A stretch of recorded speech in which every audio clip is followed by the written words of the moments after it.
একটা ছোট রিলস এর মাধ্যমে আমি এখানকার একটা খোঁজ পাই।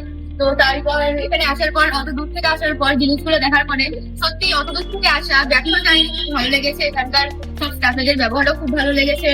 আর বিশেষভাবে তো ভালো লেগেছে এখানে গিফট করা আমার হেডফোনটা, ওটা আমার খুব ভালো লেগেছে। ঠিক আছে, তো আমি একটু ছোট কথা বলি। অনেকে আসছো রিলস দেখে, ভিডিও দেখে, অনলাইন ইউটিউবারের মাধ্যমে। তো সত্যি এটা যে ইভিএম কম্পিউটার খুবই কম পয়সায় ভালো সেটআপ দিচ্ছে এখনো পর্যন্ত। দিন দিন সেটআপের দাম খুবই বাড়ছে, অনেকটাই বেড়ে যাচ্ছে। তো যারা নিতে চাইছো নিজে এসে এটাকে বাই করার চেষ্টা করো, কারণ যত দিন যাচ্ছে তত র্যাম, এসএসডি অন্যান্য কম্পোনেন্টের দাম বাড়ছে।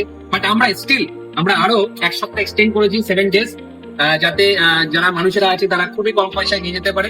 তো অবশ্যই 7 ডেজ এর মধ্যে প্রচুর প্রচুর বাই করার চেষ্টা করো। প্রিভিয়াস অ্যামাউন্টের জায়গাটা বজায় থাকবে এবং কম পয়সায় পিসি বা ল্যাপটপ পেয়ে যাবে। ধন্যবাদ।